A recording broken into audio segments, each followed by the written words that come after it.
where hearts are lifted, minds are expanded, and souls are nourished. And so it is. And now we will have our group reading.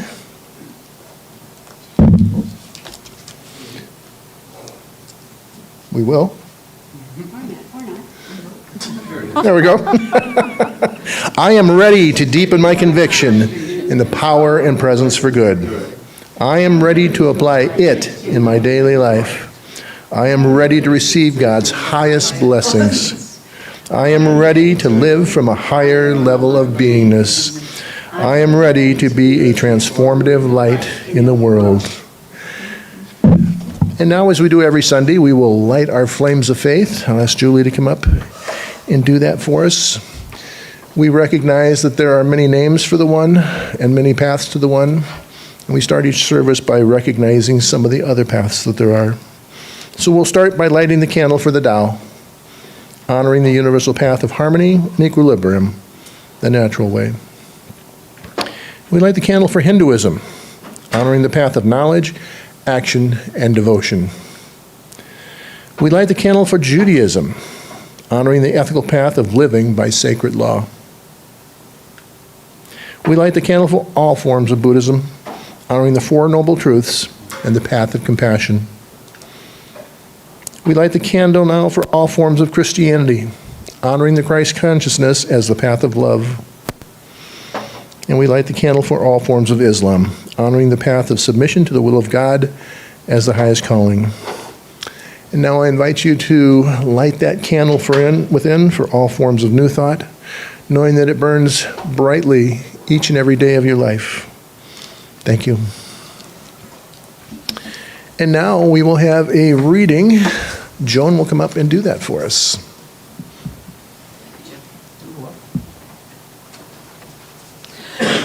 Good morning, everybody. Good morning, Joan. This is an excerpt from the book The Alchemist by Paul Coelho. When you want something, all the universe conspires in helping you to achieve it. He had to choose between something he had become accustomed to and something he wanted to have. There was a moment of silence so profound that it seemed the city was asleep. No sound from the bazaars, no arguments among the merchants. He was grateful, for the silence seemed to advise him. He was learning to recognize omens, and this was an omen. The silence before a decision, the stillness before stepping forward. And though he was afraid, he realized that fear had always been part of his journey. What mattered was that he not let it stop him. He thought of the treasure, of the journey that began with a dream, of how far he had already come. Why now, he asked himself.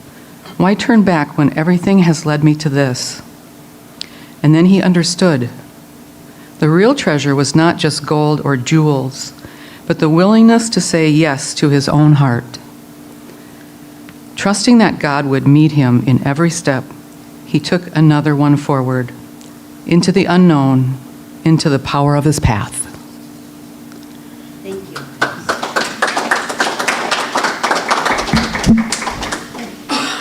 How many of you have read his books?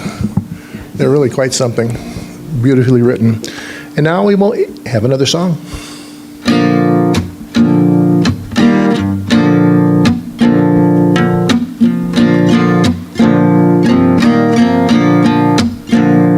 Get ready, my soul. I'm diving in.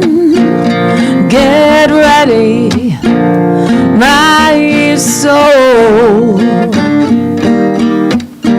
I'm diving in to the deepest kind of love, to the sweetest kind of life.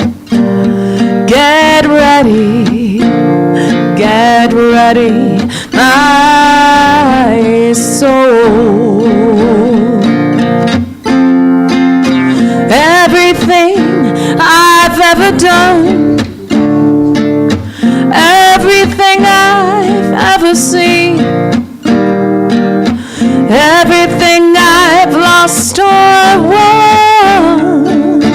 Everything I have ever dreamed has brought me here to the present moment, here to the new beginning, here, and I'm seeing life so clearly now.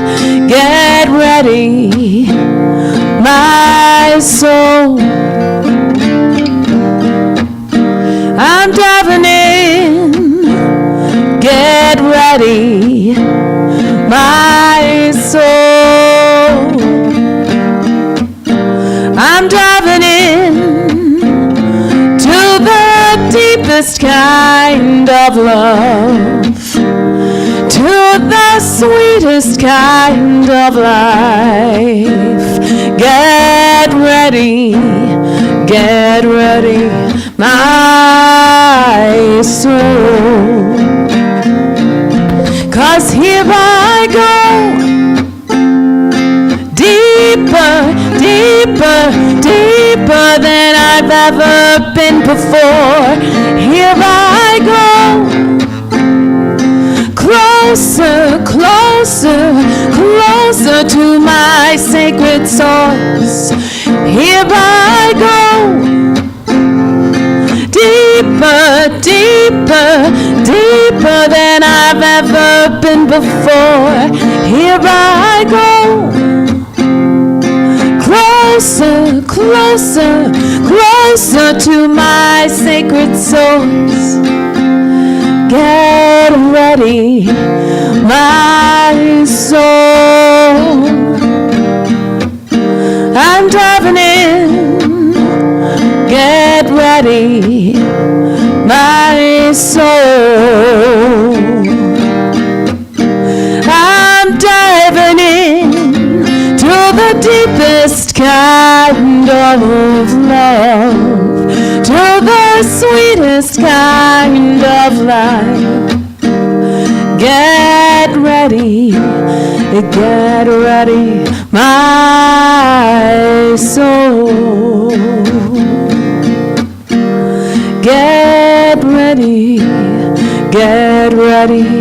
my soul.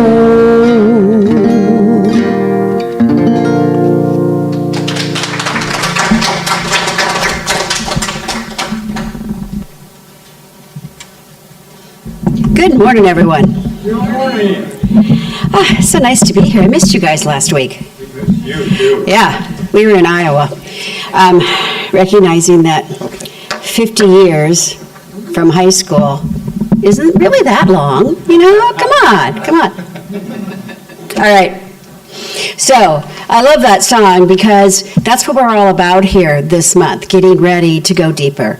We're talking about words of wisdom from this teaching. And last week, Reverend Joanne did a statement of truth from Ernest Holmes, and it was, we believe in the healing of the sick and the power of this mind. Isn't that beautiful? So today, we're going to look at that wisdom. We're going to look at that wisdom of healing. And I'm going to focus on the wisdom of healing one's body.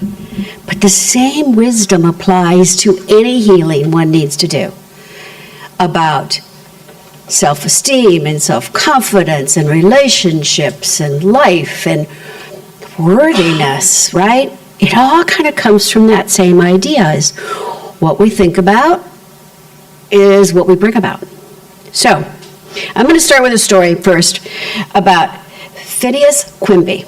Now, most people consider Quimby like the founder of New Thought. All right? And he became the founder because there was a given turning point in his life that changed everything for this eye doctor. So, Quimby was sick for a very long time. He had tuberculosis. Tuberculosis is also known as, well, what else was it known as? Consumption, thank you. Anyway, he was in constant pain, and he was kind of a grumpy guy, because he was in such pain. He could hardly, get around to walking. This was in the mid-1800s. And one day a friend came by with a brand new buggy and said, "Please come with me for a buggy ride." And he was not going to take no for an answer. So reluctantly, he agreed. He had no choice. He thought, all right, what the heck, we're just going to get this over with and I won't have to ever do it again. So they're riding around in the countryside and they start talking, and his friend starts pointing out different things, like, have you ever seen a tree like this, and different plants, and they just started talking, and they started talking about their childhoods, and they had a delightful time. He got so absorbed in the moment. So hours later, when they came back to town, Quimby hops out of the buggy, takes a few steps, and he turns around and he says with a really big laugh, "Well, I forgot to be sick today." That moment changed his life. Changed his life. Because he stepped beyond, right? Yeah. He realized that when his mind was absorbed in curiosity and joy and fellowship and community and nature, illness lost its control, because all of those God qualities took over. After that, I forgot I was sick. I forgot to be sick.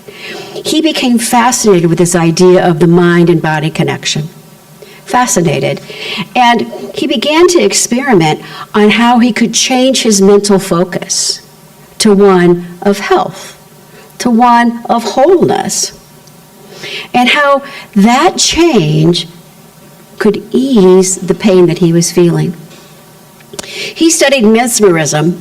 Mesmer is the other guy that some claim was the founder of this. He was from Austria, and he did what is now known as hypnosis.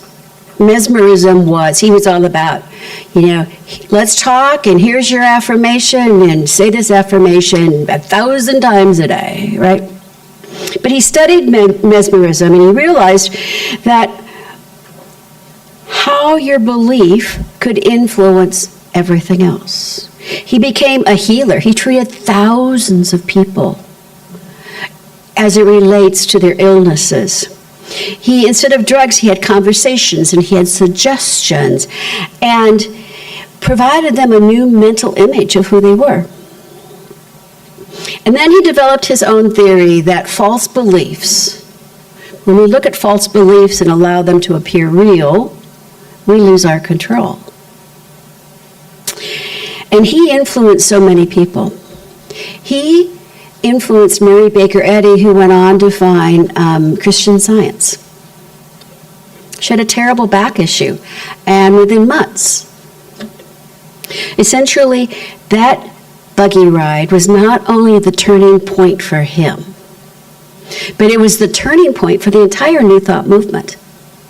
Because now there was this principle based on faith, based on the truth, right here in the United States, instead of in Europe. Ernest Holmes once said, "I would rather see a student of this science prove its principles than to have him repeat all of the words of wisdom that have ever been uttered. It is far easier to teach the truth than to practice it." And that's what I want to look at today. Because it is, you guys. It's so much easier to sit around and talk about it. It's another thing to implement it. It's another thing to share it, right? It's another thing to come here together in a community and say, I love this teaching, but here's what's going on in my world, and I need community support to allow those false beliefs to truly become false. I think it takes, and these are the three things we're going to look at today, I think it takes an ability to look beyond appearances, beyond what we can see and feel in front of us, and then a willingness to take personal responsibility, and then we need to be disciplined in our thinking. Now, at least one, if not more of those, are challenging, especially when there's stuff going on, right? But that's why we're here together is to remind ourselves of that truth and to support ourselves in that. To be present when we're not necessarily always able to be present ourselves. So today I want to look at these spiritual how-tos and the power that we have to forget that we're sick. Sick, tired, frustrated, angry, forget it, and move back into that spiritual truth of joy and of beauty and of love. It's not just about our health, it's about our relationship and our money, our self-worth, our dignity. It's about all of that. And as each of us step into claiming that, we get to have an impact not only on our lives, but on the lives of those around us. We get to have that impact of taking our truth and our power back to influence the cosmic consciousness of that truth, that goodness. So let's first start by looking beyond appearances. To me, that is all about not letting this outer stuff hold more power than this inner goodness. The outer does not have the final word. It is our inner truth that always has the final word. It is that we take with us as we move forward. I think we've all had instances where something was going on in our life and it was just, oh my God, I can't believe this is happening to me. And I'm never going to get over it. Right? How many of us got over it? And how many of us really learned a lot in the process, right? Ernest Holmes, healing is not a process, but a revelation. For revealing the perfect man always heals.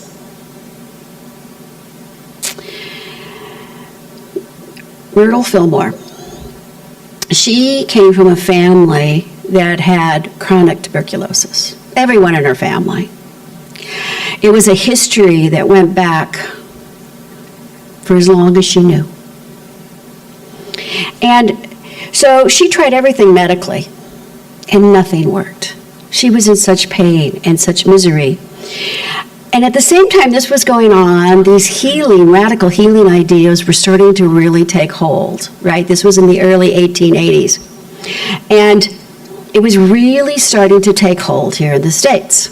So there was a gentleman by the name of E.B. Wilkes who came to Kansas City, where Myrtle was, and she went to hear him. Her husband stayed home. She went. And she heard one thing from this man. I am a child of God, and therefore I do not inherit sickness. It hit her like a lightning bolt. She didn't hear anything else that was said. She just knew that was her truth. She felt it. And so for the next 2 years, every day she would affirm this truth. She would spend time talking lovingly to her body. She would picture these perfect cells. Anytime the idea of limitation because of her disease came up, she just let it go and moved on to her affirmations. And before you knew it, her entire physical condition changed. She and her husband Charles went on to found the Unity Church, all based on mental healing. When we look beyond appearances, we get to align ourselves with that creative power that is always pressing to say, use me, right? Listen to me. Understand that you and I are one, and we can do anything. That oneness that is saying, forget any sickness, any illness, any stress, any idea of anything that's not perfect. Forget it. And reclaim your truth. Which leads us right to that idea of taking personal responsibility. There's a New Thought minister, David Ritz, and he said once, "Ye shall know the truth, and the truth shall set you free." But first, it'll really tick you off. And tick was not the word he used, okay? But isn't that true? We can know the truth, and it will set us free, but we have to, man, we got to suit up and show up, and we got to be responsible. But when I'm talking about responsible, I'm talking about being responsible from here forward. I'm not talking about taking the blame. Really. Because life isn't that cut and dry, right? There are challenges. There's stress. There's the environment. There's the political crazy. There's heart issues, and there's cancer issues, and there's stuff. There's that cosmic consciousness constantly influencing us. So the idea is not to blame oneself for what's going on. It's really not. We live in a complex world. We are complex people. And we're becoming more and more complex as time goes on. Genetics, the list happens. So it's not about saying, why did this happen to me? Because I want to make sure it never happens again. It's not about beating oneself up. Taking responsibility is about, for me, it's about what can I do from here, right? Here's where I'm at. I can only start here. So from here, what action can I take? And that, I believe, is using every spiritual tool in your toolkit. Because it's all God. So it's about prayer. It's about meditation, affirmations, positive reading, gathering in communities like this. It's also about doctors and psychologists and medicine and all of those other God divine things. It's about using all of it to move from where we are to where we want to be. Because it all works in conjunction. It doesn't compete. It's not one or the other. It's all of it. It's Western medicine. It's Eastern medicine. It's sitting in the silence of one's own company. It is all of that. So here's the next story. Viktor Frankl, you guys have all heard of him, right? He was a psychiatrist. He survived the horrors of Nazi concentration camps. And he realized that they took almost everything from him. His family, his profession, his health, almost everything they took from him. But then he discovered one powerful truth. And he writes, everything can be taken away from one, but one thing. The last of the human freedoms, to choose one's attitude in any given set of circumstances, to choose one's way. Isn't that beautiful? See, he realized that his captors, they could control his body, they could control his environment, they could control his day-to-day activities. They couldn't control his mind. They couldn't break his heart. He had mental freedom, which was a source of strength for him that no one could take away. And that's true for us, no matter how it's looking, right? We have the freedom to choose. To choose to stay, the freedom to choose to rise. This is, to me, a vital lesson of taking personal responsibility. For our consciousness does not mean blaming ourselves or even blaming others. It is about staying true to one's truth, to one's heart. It's about knowing that whatever's out there cannot impact my love of myself, my truth of who and whose I really am. That's true for each of us. It's a matter of aligning back with that truth. So here's an affirmation I'd like you to read with me. Let's declare this together. I am free to choose my thoughts. I am free to align with spirit. No circumstance outside of me can control my inner peace and power. I take full responsibility for my consciousness, and in that freedom, I find strength, healing, and direction. And so it is. That is really our truth. Responsibility is about standing in your power. It's about saying, yes, I am co-creating this life from this moment forward. One thought, one statement of truth, one blessing of gratitude at a time. Which takes us to the idea of discipline. The disciplining of our thoughts. Oh, this is a big one, you guys, right? It's such a big one because it's so easy to go down. The Bhagavad Gita has this wonderful line in it, and it says, curving back within myself, I create again and again. Curving back into myself, I create again and again. What I focus on, what I put my attention on, where I allow my thoughts and my emotions to go, it is curving back to me again and again as I create more and more of it. Isn't that lovely? So,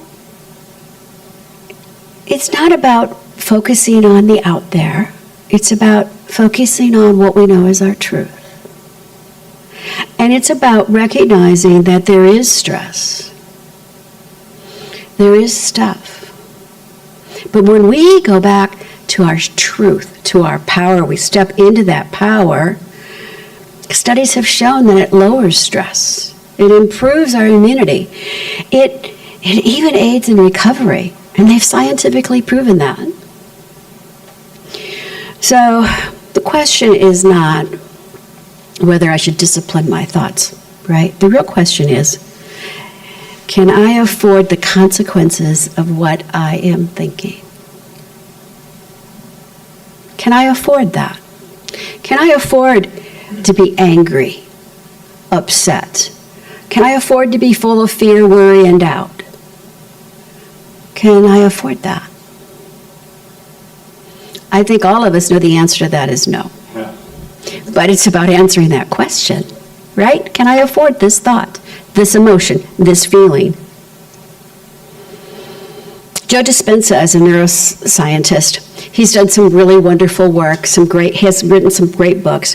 And his studies are all about the fact that our thoughts can influence the brain and the body, and we can consciously heal.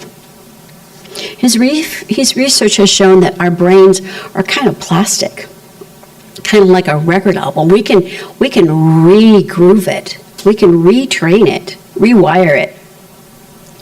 That when we focus on daily on wellness, on wholeness, on all of those God qualities, rather than our limitations, we can create these neural pathways that are new and allow us to heal faster.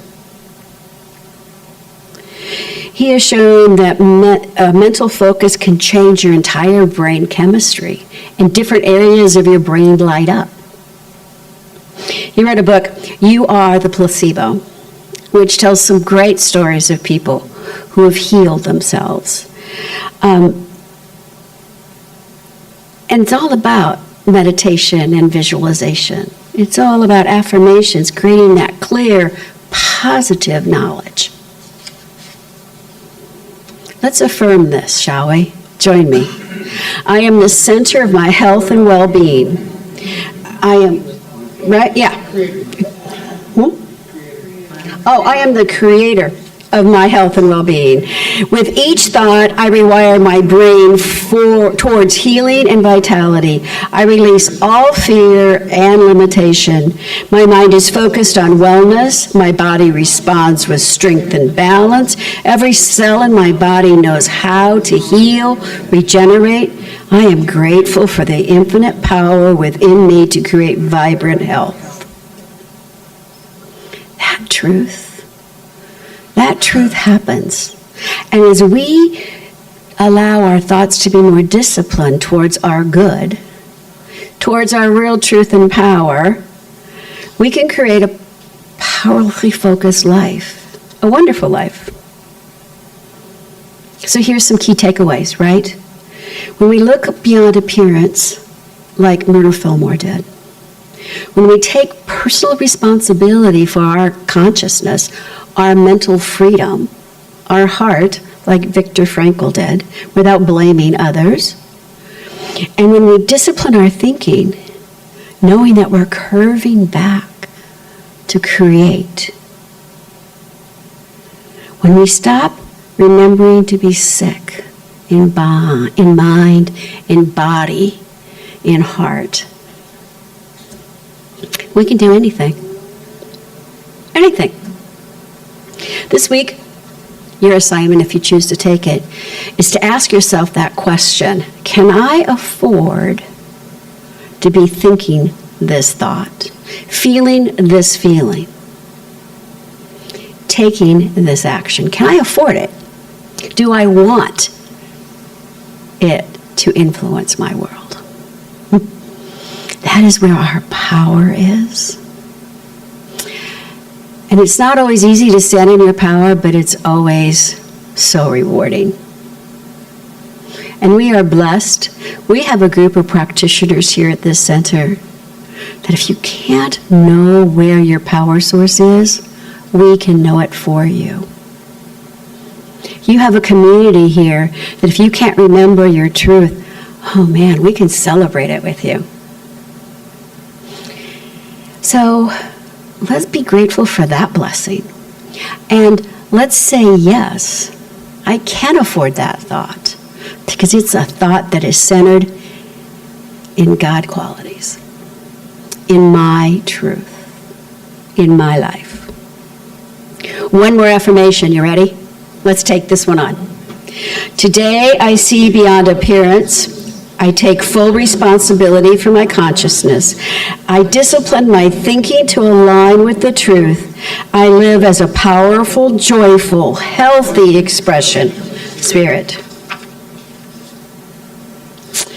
We are all born with inherent wholeness. See that. Know that. Take responsibility for that. For that. And may this week just be the best buggy ride of your life. And so it is.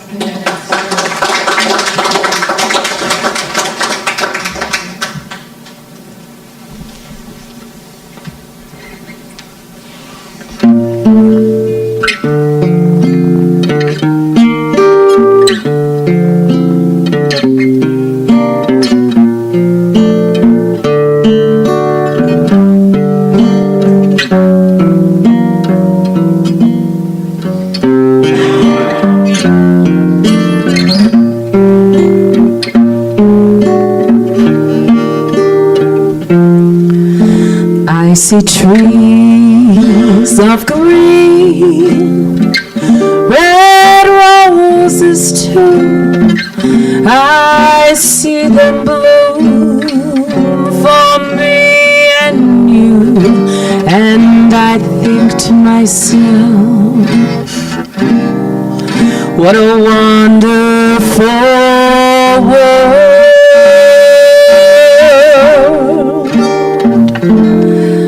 I see skies of blue, clouds of white, the bright blessed day and the dark sacred night. And I think to myself, what a wonderful world.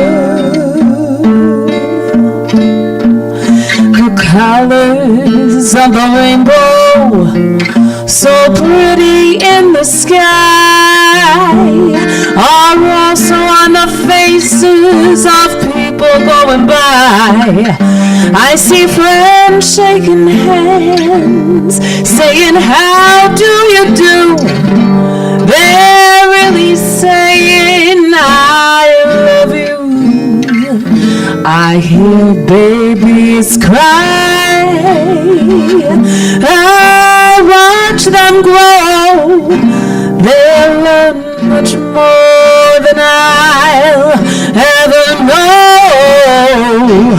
And I think to myself, what a wonderful world.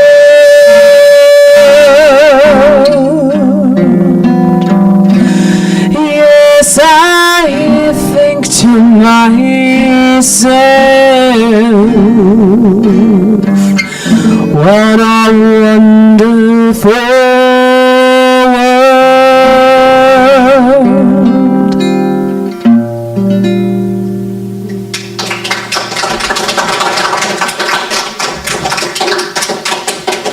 Beautiful. Great talk. I bet you can all sit back for a moment and remember some of those times when some of those things have happened for you over time. So, like rewiring your brain. Remember the first time you got in a car? But where am I going with it? Let me help you. There we go. And now you get in the car and don't think about it. So that's one of those simple examples of it. So now is the time in our service for conscious giving. And I need to be honest, summer has kicked our financial butt. And we are trying to look more and more at consistent giving, because whether you're here or not, we still have the same expenses, and our expenses are almost exactly what they were last year at this time, but our giving is down. So we are looking to maybe try to balance things out a bit, because we know everybody takes vacations, everybody's got other stuff going on. So if it's at all possible to do consistent giving, we greatly appreciate that. But we thank you very much for everything you've done for supporting us all this time, and now we will pass.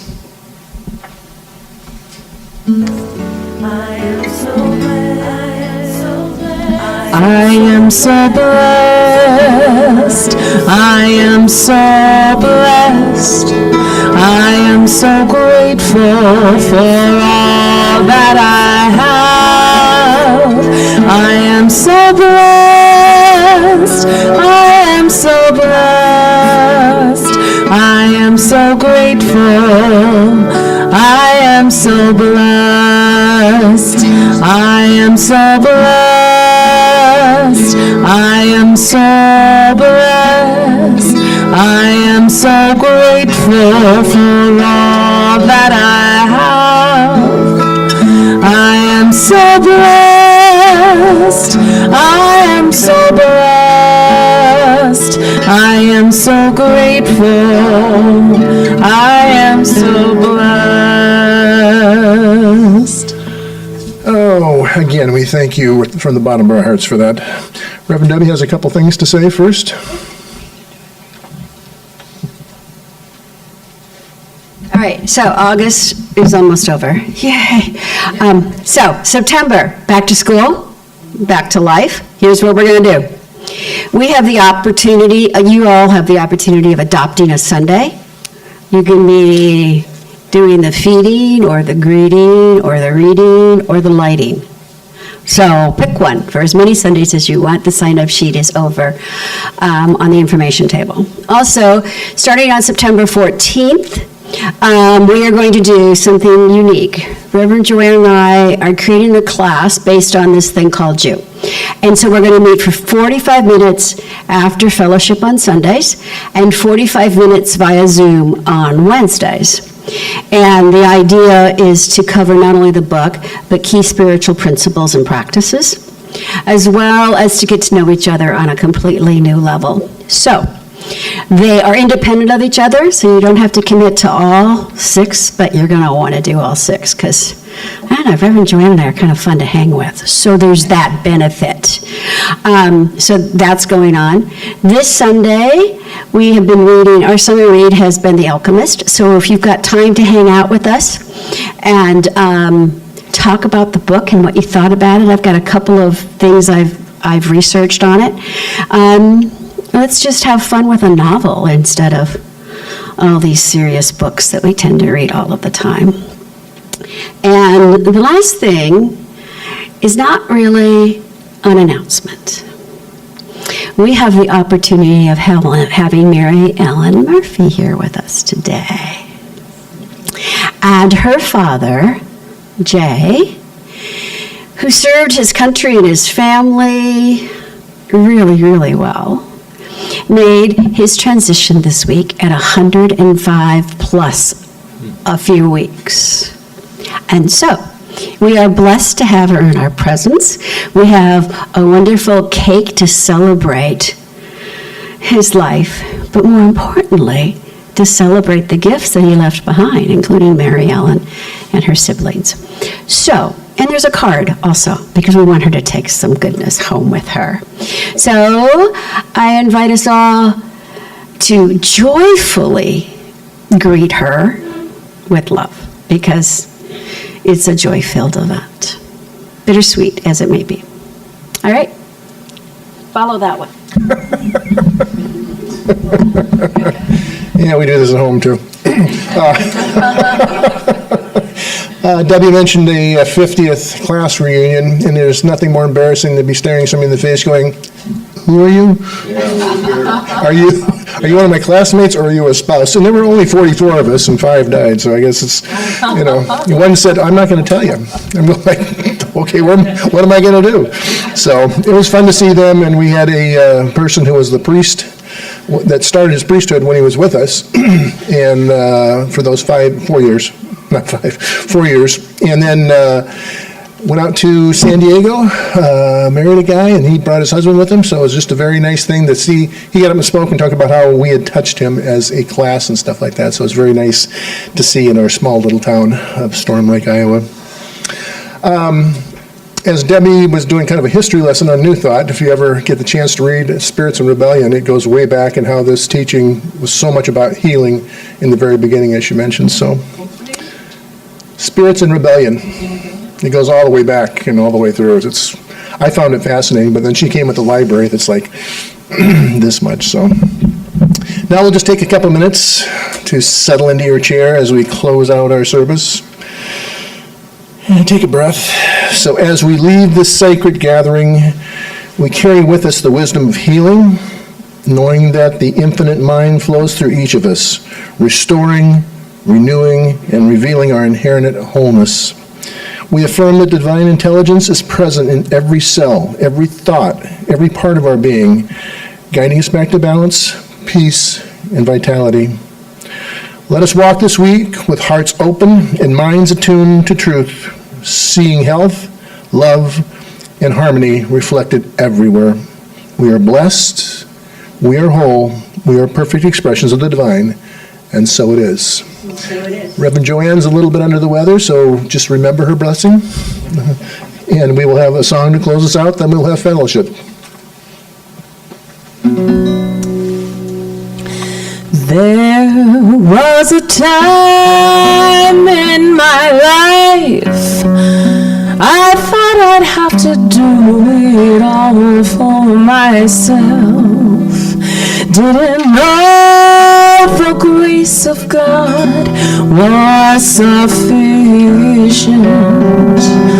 Didn't know the love of God was at hand. But now I can say, if you are discouraged, struggling just to make it through another day, you've got to let it go, let it all go. And this is what you have to say.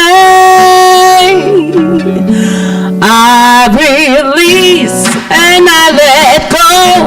I let the Spirit run my life, and my heart is open wide. Yes, I'm only here for God. No more struggle, no more strife. With my faith I see the light. I am free in the spirit. Yes, I'm only here for God. I release and I let go. I let the spirit run my life. And my heart is open wide. Yes, I'm only here for God. No more struggle, no more strife. With my faith I see the light. I am free in the spirit. Yes, I'm only here for God. I release and I let go. I let the spirit run my life. And my heart is open wide. Yes, I'm only here for God. No more struggle, no more strife. With my faith I see the light. I am free in the spirit. Yes, I'm only here for God.